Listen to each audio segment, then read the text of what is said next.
Salut les amis, c'est Mighty Grass, soyez les bienvenus sur cette chaîne YouTube. Je suis très content de vous retrouver, même si, comme vous avez pu le constater sur la vignette ou sur le titre de la vidéo, cette statue que je vais vous présenter aujourd'hui est loin d'être ma favorite, loin d'être ma préférée.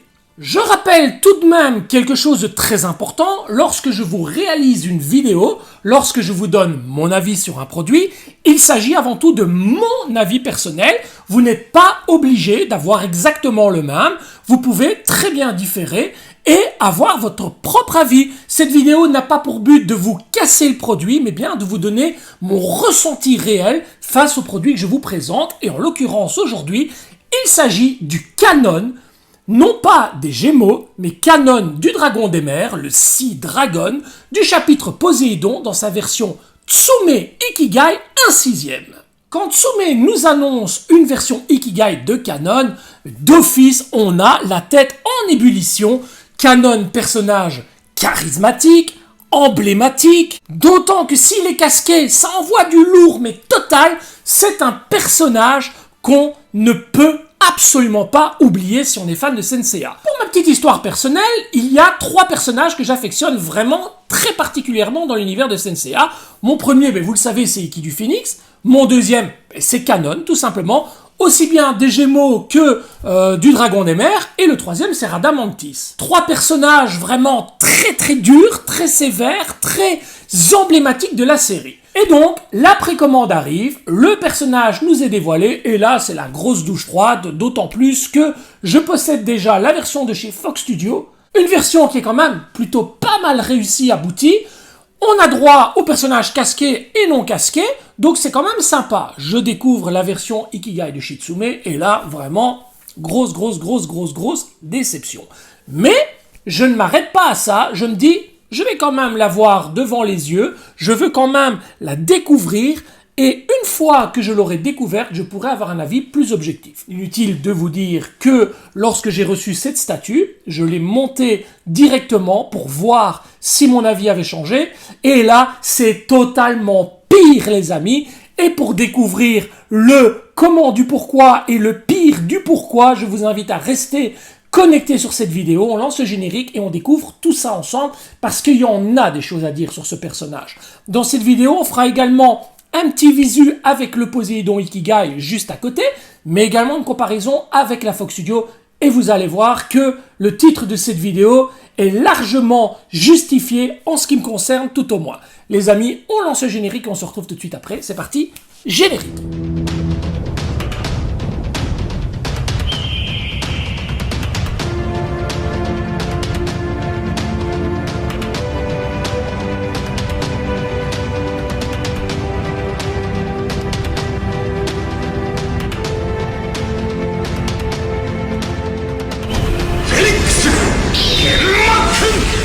On retrouve donc le surcarton de protection dans lequel on retrouve bien entendu la boîte principale.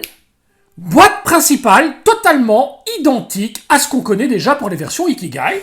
Donc une boîte rectangulaire avec l'illustration ici de la base Ikigai. Vous le voyez juste sur le dessous et sur l'avant, on retrouve cette base noire laquée du plus bel effet. Le logo Ikigai, Tsume, le nom du personnage, Sea Dragon Canon, le nom Senseiya et le numéro de la statue Senseiya déjà sortie dans la gamme Ikigai, à savoir la numéro 8. Sur le côté, nous retrouvons le personnage ombré, tout simplement, de noir vêtu, avec le nom du personnage et le logo, tandis que sur l'autre côté, nous avons cette fois les différents logos ainsi que le personnage, mais dans une couleur blanche, de fond, tout simplement. Sur l'arrière, on retrouvera quelques logos, l'indication du personnage, Toei Animation et le code barre de la statue. Sur le dessus de la boîte, on retrouve une petite poignée assez sympathique lorsque vous devez déplacer votre personnage. Une fois la boîte ouverte et le polyforme décellé, on retrouvera donc la base, le personnage, les épaulettes, la tête, l'attaque, la cape, un petit trident qui viendra se positionner sur la base, les 2 bras munis de l'attaque, les barreaux de la prison. Ici, nous avons droit à la petite plaquette qui viendra avec son présentoir, accompagné la statue lorsqu'elle est montée. Allez, on découvre tout de suite le pièce par pièce et on commence avec la base. Au niveau de la base, comme d'habitude, cette forme rectangulaire noire brillante sur laquelle est apposée donc toute la partie diorama qui accueillera le personnage. Et là, on est vraiment devant une base magnifique. Alors, la principale caractéristique de cette base, c'est qu'elle représente l'univers de Poséidon, à savoir des énormes vagues avec de l'écume. Vous voyez qu'au niveau des vagues, on a différentes couleurs. C'est vraiment superbement réalisé. On a à l'arrière un pilier bien représenté lui aussi, tout brisé, tout cassé, qui ressort au milieu des vagues pour vraiment donner une impression de relief à la base. On a sur la partie avant de la roche, du caillou sur lequel va être positionné tous les points au niveau de la prison, hein, tous ces barreaux, ainsi que le trident et le pied du personnage. Bref, une base magnifique, très très très en couleur, vraiment de toute beauté. Vous voyez, regardez, on part du bleu foncé au bleu clair transparent. C'est vraiment superbement réalisé au niveau de la couleur. Franchement, rien à dire sur la base, une très très belle pièce. Sur le dessous de la base, on retrouve les 4 patins habituels ainsi que les différents logos qu'on a l'habitude de retrouver sur les versions Ikigai, ainsi que le petit emplacement sur lequel on va venir placer la petite pastille numérotée que je vous montre tout de suite. Petite partie donc métallisée qui viendra se plugger juste en dessous de la griffe sur la base et qui permettra d'avoir accès tout simplement au numéro de la statue. Pour les pièces du diorama, nous avons tout d'abord ce morceau de trident avec le petit écriteau avec écrit dessus Athéna qui viendra simplement se plugger dans la base. Toujours pour le diorama, nous avons droit à 6 bâtons ou plutôt des barreaux de prison qui sont numérotés dans le dessous, vous voyez, numéro 2 ici, numéro 1, numéro 3, afin de ne pas vous tromper dans l'ordre. Ceux-ci ont une couleur verte bleutée un peu brillante. Ça ressemble étrangement à des pointes de crayon. C'est assez joli, mais c'est très très simple. Au niveau du corps du personnage, on est devant du Tsume et c'est qualitatif. On a droit de l'orangé, du doré, de jolis effets de shading. C'est vraiment très très très soigné. Et ce n'est pas parce que c'est une version Ikigai que la peinture est moindre qu'une version HQS par exemple. C'est vraiment très très propre. On a un vernis très lisse, c'est très brillant. Bref, vraiment une pièce magnifique. Je reviendrai tout à l'heure sur la forme du corps, la pose, etc. On en parlera un petit peu plus tard dans la vidéo. Mais pour ce qui concerne vraiment la partie de l'armure, c'est vraiment très très beau. De même que pour les bras, on voit bien le relief et la musculature. C'est très propre. Un gros trou dans le dos pour accueillir la cape et un plug métallisé ici pour venir se fixer dans la base, ainsi que des aimants sur les bras et sur le cou pour accueillir les différentes pièces, de même que pour les épaules. Épaules qui viendront se compléter de ces magnifiques épaulettes, je vous en parlerai également tout à l'heure, même si celles-ci sont vraiment superbement bien réalisées, il y a quand même quelque chose à signaler au niveau de ces épaulettes. Vous allez le voir et le comprendre très facilement lors du montage. Les 2 bras qui accueillent chacun une boule d'énergie qui viendront se relier à une 3e boule pour faire ce fameux triangle attaque de canon. Alors les bras sont vraiment splendides, vous voyez vraiment la différence de couleur entre le orangé et le doré. Les plugs pour venir s'aimanter sur la partie des bras du personnage. Les mains sont superbes, les doigts très bien dessinés. Bref, de très très belles pièces. Je vous dirai aussi que je ne suis pas très content au niveau de ces attaques qui, semble-t-il, avaient été un sujet de discussion avec Tsume. Et voilà, on nous avait expliqué qu'il serait éventuellement possible de les retirer afin de ne pas se munir de cette attaque qui, voilà, fait quand même relativement cheap, il faut bien l'avouer.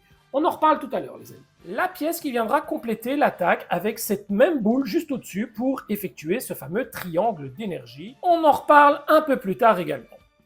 La cape, contrairement au Chevalier d'Or, est un petit peu plus foncée sur l'intérieur et un bleu beaucoup moins clair.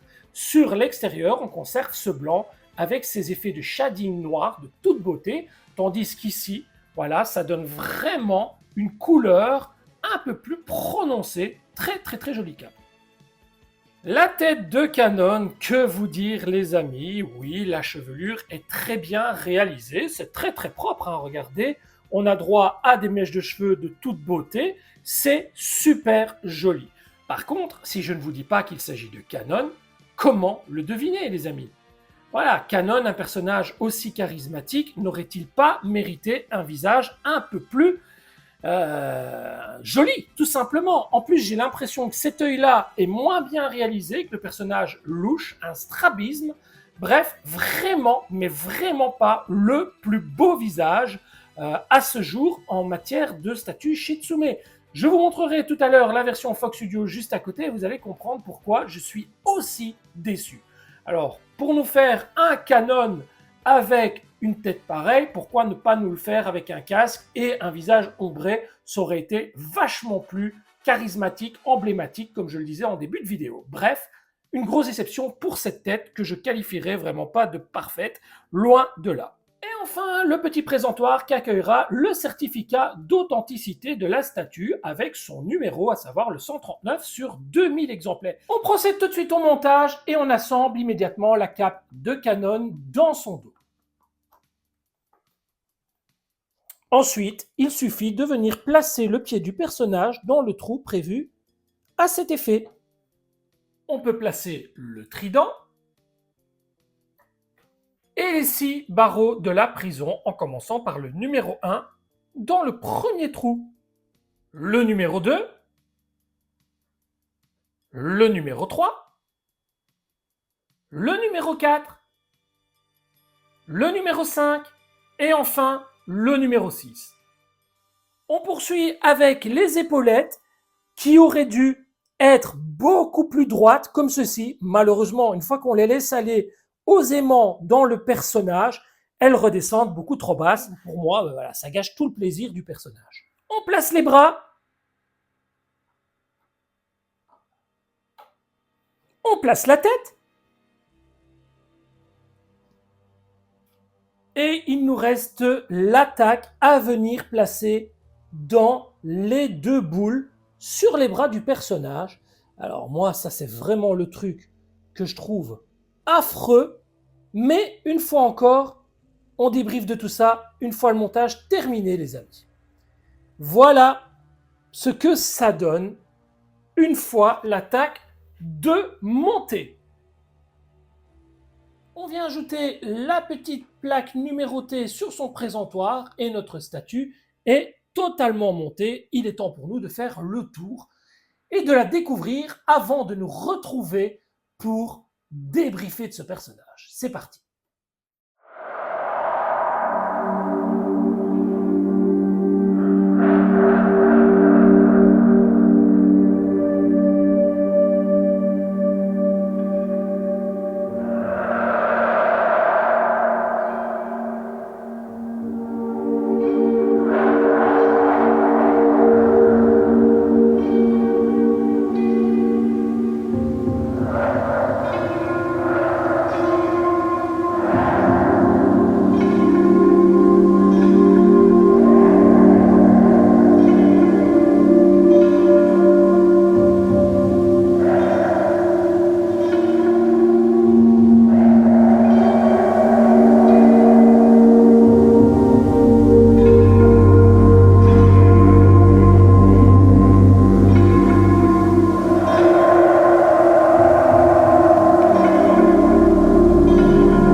J'espère que vous me voyez correctement au milieu de ces 2 grosses statues.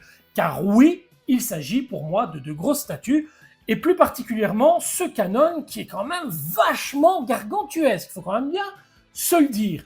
Version Ikigai, oui, mais imposante.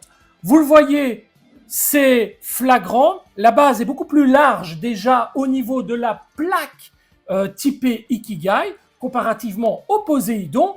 Et puis, la hauteur, les amis, vous avez vu, quelle hauteur comparativement au Poséidon. Ça, c'est vraiment quelque chose qui frappe. On est là devant vraiment une grosse statue. On retrouve pas mal d'éléments du canon, à savoir la prison de Cap Sugnon, qui est vraiment un élément évocateur de ce personnage et de sa montée en puissance dans Senseiya. On retrouve vraiment des éléments indispensables au chapitre Poséidon, un petit peu comme ça a été le cas pour Poséidon. Par contre, il y a un truc qui ne va absolument pas, c'est la manière dont Tsume a voulu représenter le canon. C'est totalement incohérent avec le Poséidon. On a là un personnage qui est beaucoup trop grand, l'attaque monte trop haut, le personnage est trop droit. Je pense que, comme moi, beaucoup auraient préféré une attaque typée Ikigai. Toutes les versions Ikigai, ou presque, que ce soit pour Senseiya ou pour d'autres licences, abordent des poses où les personnages sont élancés, un pied vers l'avant, un pied vers l'arrière. Et là, on se retrouve avec un personnage qui a limite une pose pour une version HQS.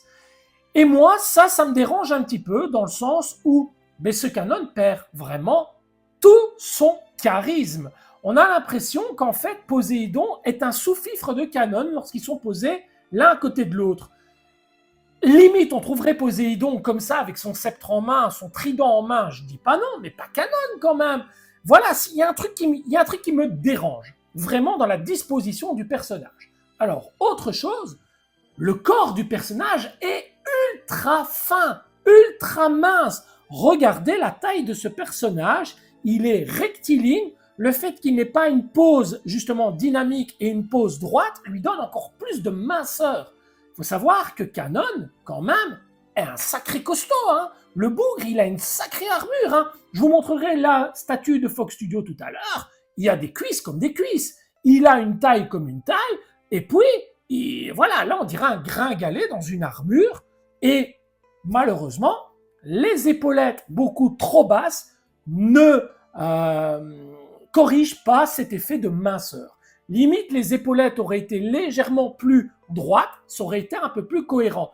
Là, ça accentue cet effet de minceur qui me dérange complètement. Je vous ai parlé de la dynamique du personnage, de la hauteur et de la minceur de celui-ci, des épaulettes. Je ne vous ai pas encore parlé de l'attaque qui, pour moi, est complètement ridicule.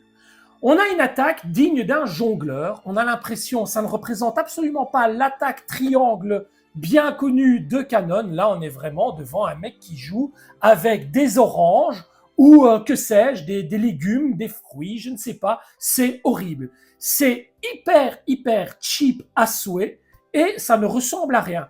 D'autant que, je le signale, on avait demandé, on était plusieurs, je pense, à l'avoir demandé à Tsume de donner la possibilité d'une alternative, à savoir ne pas mettre l'attaque du tout, éventuellement laisser juste les mains ouvertes.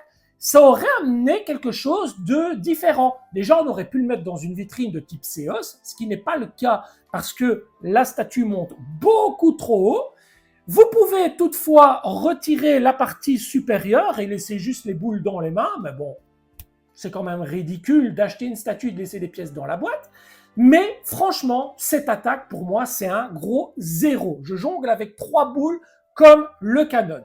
Vraiment un personnage digne du cirque. Là, c'est vraiment ridicule. Alors, on a eu de tout. On a eu des joueurs de basket, on a eu des surfeurs, la preuve. On a de tout. Chez Tsume, en ce moment, chez Ikigai, on a de tout. Et honnêtement, je n'ai rien contre Tsume. Je vous parle encore en avis personnel et très déçu. Nous allons à présent parler du visage. Alors déjà, énorme downgrade. Alors vous pouvez me dire ce que vous voulez, mais moi le downgrade, je le vois. Quand je regarde les photos promotionnelles de Tsume et que je regarde ce que j'ai devant les yeux, c'est pas du tout la même chose. Le rictus, le regard plus fin, les yeux plus en amande et plus expressifs. Quand j'ai vu la précommande, j'ai été totalement déçu. Mais je me suis dit, allez, ça va peut-être changer une fois que tu l'auras devant les mains. Essaye quand même d'en faire une petite vidéo et de voir ce qu'il en est. Alors, je peux vous dire à ce stade-ci qu'une fois que la vidéo est terminée, il retourne dans sa boîte et c'est une première pour moi au niveau de ma collection parce que j'aime bien tout ce que je présente. mais lui, je ne l'aime pas du tout. Et comme je l'ai dit dans le titre, je regrette totalement cet achat. On va pas cracher sur Tsume pour autant. C'est pas parce que vous aimez un restaurant que vous êtes obligé d'aimer tous les plats qu'il propose. Mais moi, ce plat-là, il n'est pas à mon goût. Voilà, désolé. Maintenant, pour vous, peut-être que ça va passer crème, peut-être que vous allez trouver satisfaction, mais moi, ça, pour moi, c'est pas la peine. Je préfère de loin garder ma version Fox Studio et pourquoi pas m'orienter vers la Canon de chez Zodiacos que je trouve 1000 fois mieux que cette version-là. Voilà les amis, je vous ai donc mis les deux personnages côte à côte. Vous voyez également que la couleur de la mer est différente. Ça ne choque pas, c'est plutôt sympa, même si voilà, il y a plusieurs océans dans le chapitre Poséidon, donc c'est pas forcément ce qui me choque le plus. Moi, ce qui me choque le plus, honnêtement, c'est la différence de taille entre les personnages. J'ai vraiment l'impression que le Poséidon, c'est un sous-fifre. Le gars, il balance son trident et on a l'autre, le grand maître suprême juste à côté. Et pour moi, la pose ne représente absolument pas Canon. Une pose un peu plus élancée avec le casque en main, visage vers le bas, chevelure au vent, cap au vent. Ça aurait été très bien pour rester dans la continuité des généraux de Poséidon. À moins que ce soit le seul qui soit prévu. Parce que ça aussi, la gamme Ikigai, c'est bien, ça va vite, mais pas chez Senseiya. Hein. Chez Senseiya, ça a tendance à traîner. Alors, évidemment, il est, comme je vous l'ai dit, possible de retirer l'attaque. Voilà. Mais bon, ça fait tout aussi con, hein, les gars. Franchement, on a le bonhomme, on dirait qu'il sort du marché avec deux énormes ananas ou deux énormes oranges. Hein. Franchement, limite, ça le fait un peu mieux quand même. Voilà, limite, ça fait un peu mieux, mais ça fait un peu con quand même. On aurait bien aimé ne rien avoir dans les mains, honnêtement. Juste l'urne ou... je sais pas, franchement, je suis totalement... Je trouverai rien de positif à dire sur cette statue, veuillez m'en excuser. Je reste le plus honnête, entier, transparent possible. Alors, cette vidéo n'est pas terminée parce que je voudrais pousser le bouchon un peu plus loin, n'est-ce pas? Et je voudrais vous mettre la Fox Studio à côté pour que vous ne partiez pas avec une déception et que vous puissiez tout de même accuser le coup en voyant ce qu'est pour moi un Canon avec de la prestance, avec du charisme et un Canon qui ressemble tout simplement à Canon. Allez les amis, je vous montre ça tout de suite. Et voilà les amis, chose promise, chose due. De ce côté, la version non officielle, je le rappelle, de chez Fox Studio. Et de ce côté, la version officielle Ikigai de chez Tsume. Alors, ce qui est marrant, c'est que les deux personnages sont plus ou moins à la même hauteur. Donc, ce qui est plutôt sympa. Comme ça, on a vraiment un visuel très comparatif, hein, on va dire. Mais regardez, la première chose, c'est que la version Fox Studio a un charisme de fou. Le casque amène une dimension, mais incroyable. Si on avait pu avoir une tête comme celle-ci là-dessus, ça aurait déjà été différent, mais pas suffisant. Vous voyez sur la version ici que les épaulettes sont droites, les amis. Ça part droit et c'est pas rabaissé comme ça. On a l'impression que ces épaulettes tombent. On a l'impression que ça a fondu au soleil. C'est affreux. Toute la dynamisme du personnage est foirée sur la version de chez Tsume. Alors regardez, détail important aussi, je vous en ai parlé tout à l'heure, la finesse de la version Tsume comparativement à la version Fox Studio. On a un footballeur américain ici, on a vraiment un personnage, voilà, digne de l'armure qu'il porte. Faut pas oublier que c'est Canon, on n'est pas devant un gringalet. Et là, le Canon de chez Fox Studio est très bien respecté au niveau des proportions. Il a des cuisses comme des cuisses et pas des cuisses comme un, voilà, comme un gringalet, tout simplement. Ça, c'est pour la partie comparaison des personnages. Alors, pour la base de Natsume est très très belle. Hein. Je n'ai rien à dire là-dessus. C'est bien pensé, on a beaucoup d'éléments, c'est très propre, c'est chouette, c'est voilà. Mais le personnage ne va pas du tout. Je ne vais pas m'arrêter en si bon chemin et je vais vous montrer également le visage non casqué de la Fox Studio à côté de la version de chez Tsume. Vous allez voir que là encore, cette statue est facilement oubliable. Hein. Allez, c'est parti. Le visage de la Fox Studio à gauche, celui de la Tsume à droite. Est-ce qu'il est nécessaire de rajouter le moindre commentaire? Je ne pense absolument pas. Je vous laisse tout simplement juger par vos propres yeux. Je vais vous montrer à présent l'arrière. Je ne pense pas que ça mérite le moindre commentaire, en tout cas la moindre argumentation. Les images sont là, elles parlent d'elles-mêmes. Et voilà les amis, cette vidéo touche à présent à sa fin. J'espère que vous avez passé un bon moment et que mon avis a été suffisamment pertinent et objectif pour vous aider à choisir à l'avenir entre cette statue, celle-ci, ou éventuellement une autre de la marque Zodiacos par exemple, ou la future éventuelle Gmail qui pourrait sortir un jour. Quoi qu'il en soit, je le rappelle, cette vidéo n'a absolument pas pour but de vous dégoûter de cet achat si vous l'avez effectué, que du contraire, je vous donne mon avis personnel. Si vous n'êtes pas d'accord avec moi, c'est tout à fait normal et chacun a le droit de penser ce qu'il veut. Quoi qu'il en soit, n'hésitez pas à me dire dans les commentaires ce que vous avez pensé de cette vidéo, ce que vous avez pensé de mon avis sur ce personnage. Est-ce que mes critiques sont fondées ou pas? Dites-moi tout dans les commentaires, vous le savez, vous êtes ici chez vous. N'hésitez pas, si ce n'est pas encore fait, à vous abonner à la chaîne et à activer la petite clochette pour recevoir les notifications.